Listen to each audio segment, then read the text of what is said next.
All right, I guess it's time. We got to talk about Texas again because, really, at this point, what isn't happening in Texas? I know that there's a lot of people who are saying, can we just cut off Texas? Can we get rid of the state? No. Seriously, there are actual people in Texas who do not need to suffer because they're forced to basically be an island under pseudo-theocratic rule. We don't need that. We can do better. We can. Trust me, we can. I believe in the you who believes in me that we can fix this. Maybe. Eventually. I hope. Anyway, fan art section. Then we'll talk about Texas. Simply fantastic. Thank you very much for submitting this edit in there. Normally, we actually will not show edits anymore because there was a huge amount of them that came in. But because this one has to do with the Owo War, I'll allow it this once. We got some very angry Hatsune Mikus shouting at each other about their particular stances in this war. You know what? I'm going to be honest. Fantastic said this is just a thing they need in their life. Do not take it seriously. They spent no time. I take it seriously. I have to take it seriously. I'm sorry. I have to. Because at the end of the day, you need to understand the Owo Wars are very important, not just to the lore of this channel, but also to its longevity.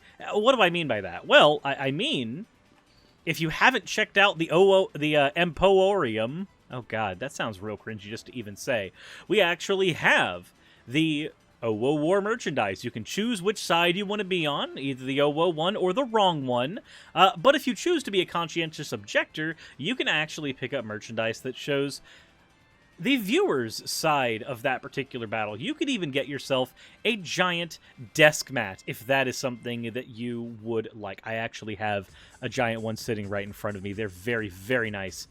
So yeah, if this is a thing that you would like to do, please pick up one over in the...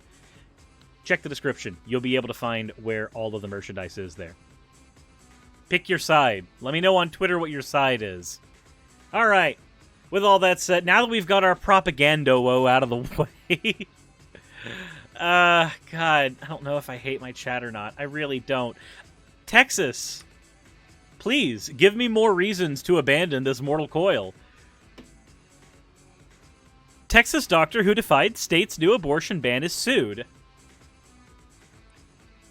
Oh, we're beginning with that, are we? Okay, sure thing. Alrighty.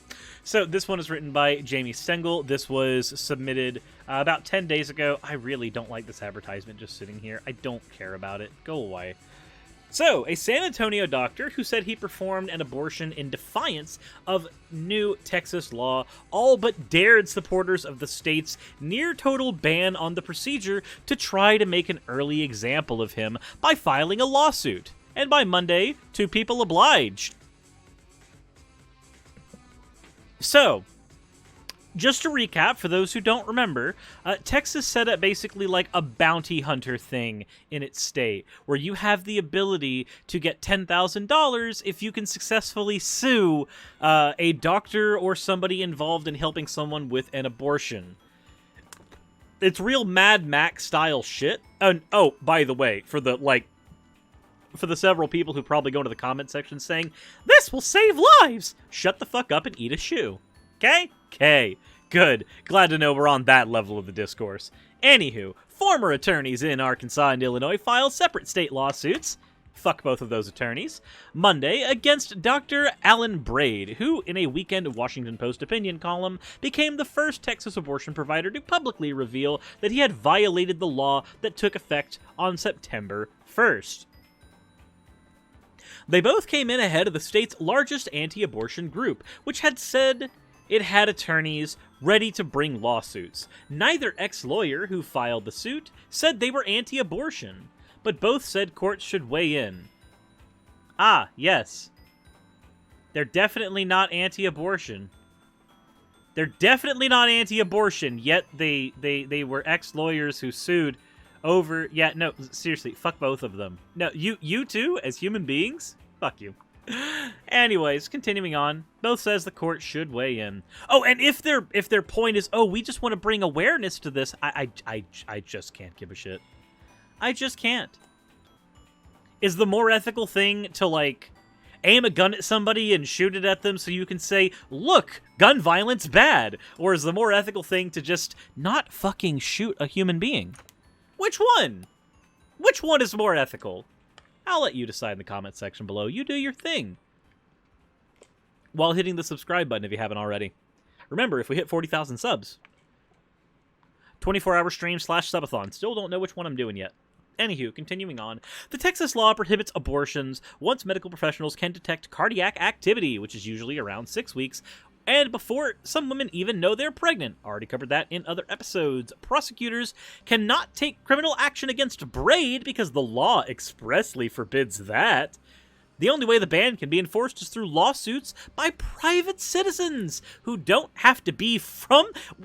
What? They don't even have to be from Texas? What?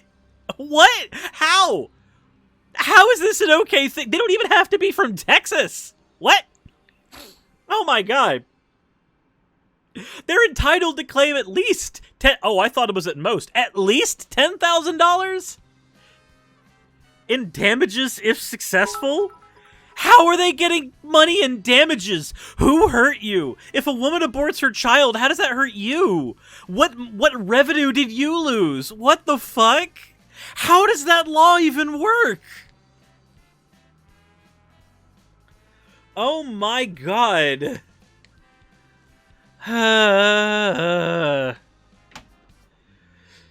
Slaughter M official, thank you for the 10 bits.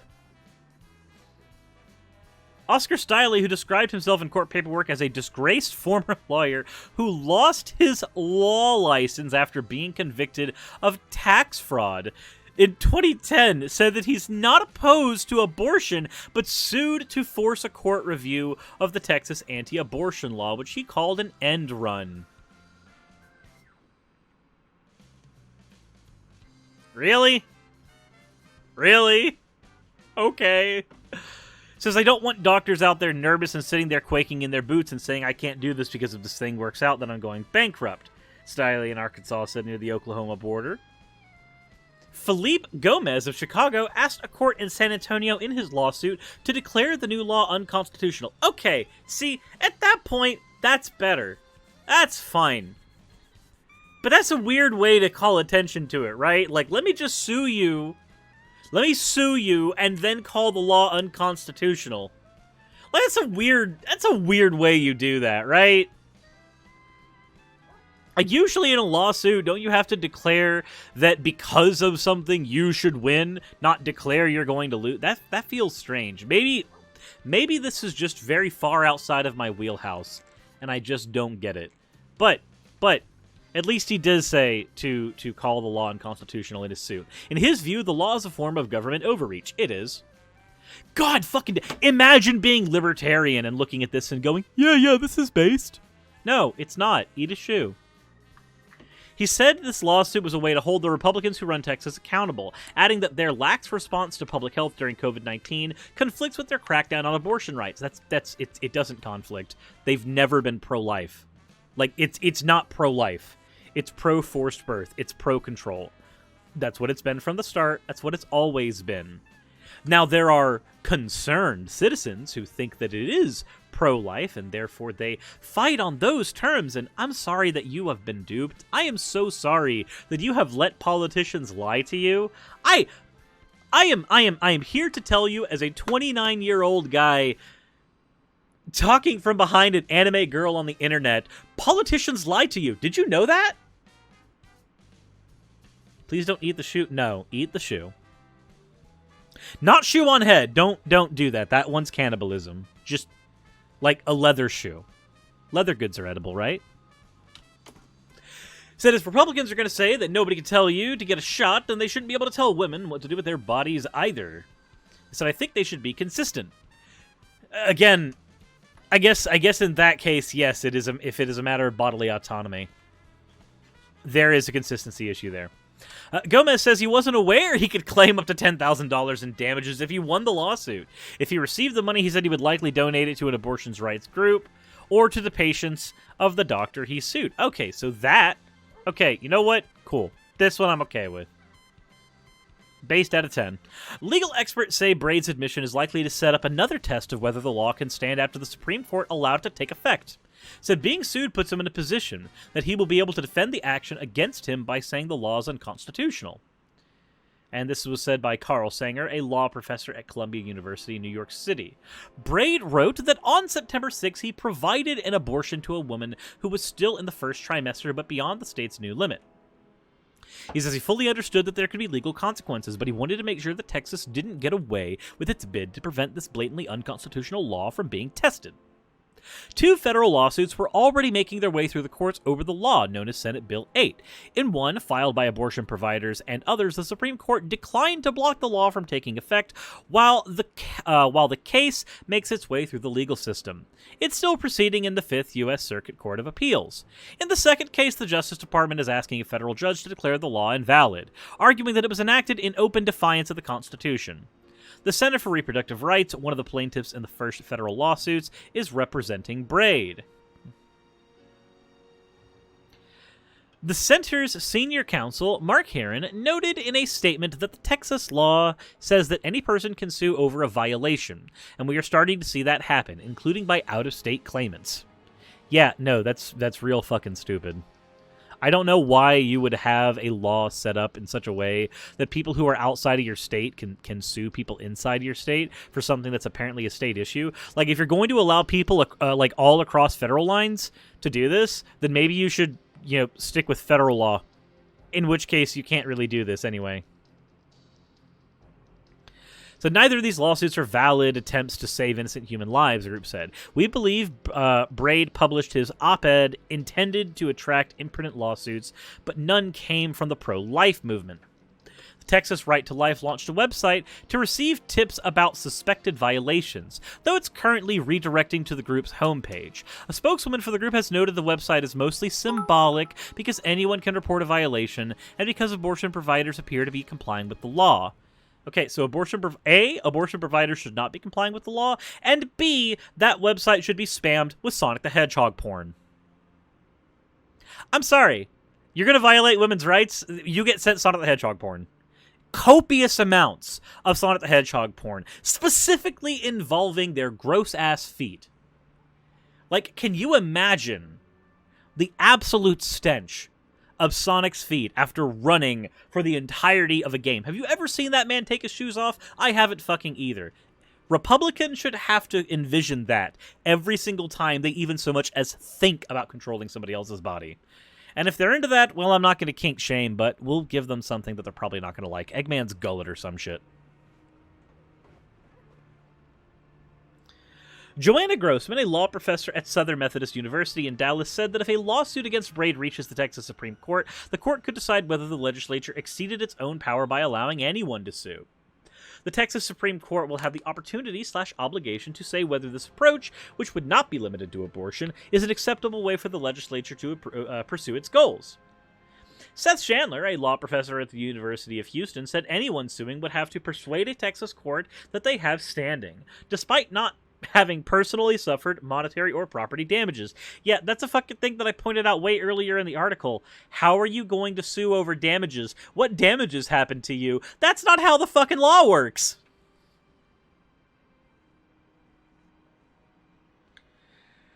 Jesus Christ.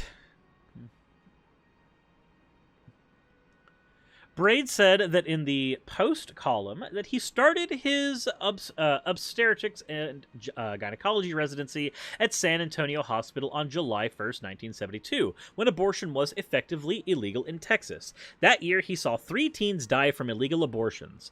In 1973, the U.S. Supreme Court issued its Roe v. Wade ruling, which established a nationwide right to abortion at any point before a fetus can survive outside the womb, generally around 24 weeks. He says, I have daughters, granddaughters, and nieces. I believe abortion is an essential part of healthcare. I have spent the past 50 years treating and helping patients. I can't just sit back and watch us return to 1972. And therein lies the end of the article, so now we get to the pure commentary part. Now we get to the part where I'm going to talk about this just in my own in my own words, okay? Okay? So, Texas. Not only do I think that every measure possible should be taken to drastically and vehemently inconvenience every single person who is trying to make it so that they can control women's bodies. This means protests in front of places that happen to be having court proceedings where suits are actually happening. This means literal spamming of Sonic the Hedgehog porn in any of these particular places. These are all measures that I'm perfectly okay with, because you're not harming people at this case. You are actively trying to prevent harm. Now, over and above all that, if you can sue for this, for damages, for abortion from out of state, then wouldn't it be neat if, like, literally everybody opened up a lawsuit case on Texas for suing for psychological damage? Like, think about it. Think about the amount of therapy that people have actually had to go through because of what's going on in Texas. Not just people in Texas, but people who look at Texas and see that the Supreme Court ruled in their favor at one point and ended up suffering psychological damages because they think that heartbeat bills and stuff like that endangers their personal lives might actually happen in their state as well. Can you imagine the absolute clusterfuck if thousands of lawsuits were to start streaming in to Texas for damages? I mean, if people can sue over supposed damages over an abortion that doesn't affect them in the fucking slightest. Said you don't think people are that sensitive? You haven't met all the people I have. Also, no.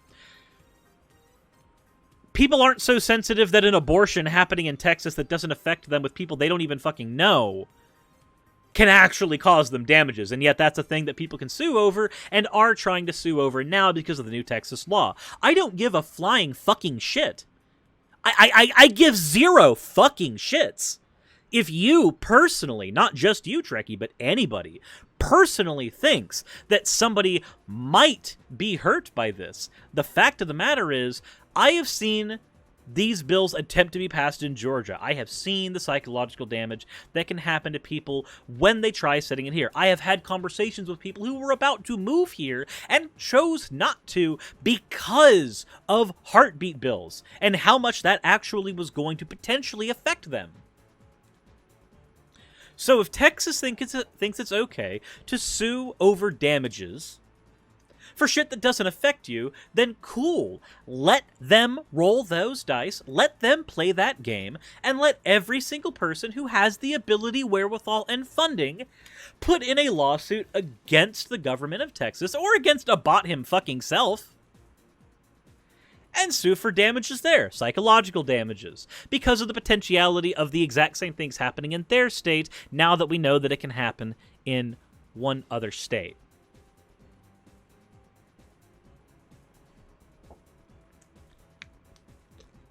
I don't care if you watch this video and think this is petty. I don't care if you watch this video and you're on the pro-life, in quotations, side, and you want to scream to me about how abortion's murder. No, reading your comments is murder. That's what it is. Congratulations. This is Texas doing Texas. And if Texas wants to set up these back-asswards laws that allows people who aren't even in the state to fuck over people who do live in the state, cool. You know what? We play by those games. We play by the rules you've set up. People from out of state, fuck the entire state up with lawsuits written in the exact same way that your books allow. Everybody, let's get $10,000 of damages, at the very least, from Texas for the exact same psychological damage that is apparently happening when some random person you don't even fucking know performs an abortion in Texas. Remember, the new bill does not allow rape victims or victims of incest to get abortions after the 6th week. There is nothing set up for that. And Abot, in his delusion, apparently thinks that you can just, I don't know, pretend somehow, magically, that you're going to be able to get every rapist off the street. Despite the fact that the majority of them are not in the streets, the majority of them are friends and family members, people you know, people you work with. But okay. There's my 2 cents. There's the article, there's what's happening in Texas, and there's my personal thought about it right now. So, let me know what you think in the comment section below. I would really love to know what you guys think about all of this, and if there is any strategies you potentially would want to incorporate. I, for one, am 100% in for sending Sonic the Hedgehog porn to Congress. As always, everyone, if you haven't subscribed already, please consider doing so, and insert in a video tagline here.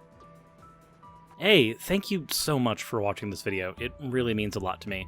If you want access to behind-the-scenes content for the channel, please consider checking out my Patreon. I do weekly vlogs over there, where I give real-life updates to what's going on behind the scenes on the channel, stuff that you don't really get over here, and even on Twitch. Patreon also helps the channel's stability a whole lot. Without Patreon, I wouldn't be able to do this at all. Especially with the kind of content that I do, neither YouTube nor Twitch are the most stable sources of income. If you are a $20 and up patron, then you will be featured on the ending slides as shown in the beginning of the end credits. If you want to catch the streams where all this content comes from, then consider heading over to Twitch and following. And if you want to continue watching over here on YouTube, maybe consider clicking one of the end screen videos. And once again, I want to thank you so much for spending your time with me over on my channel. I wouldn't be able to do literally anything that I'm doing over here on YouTube without each and every one of you. So, thank you.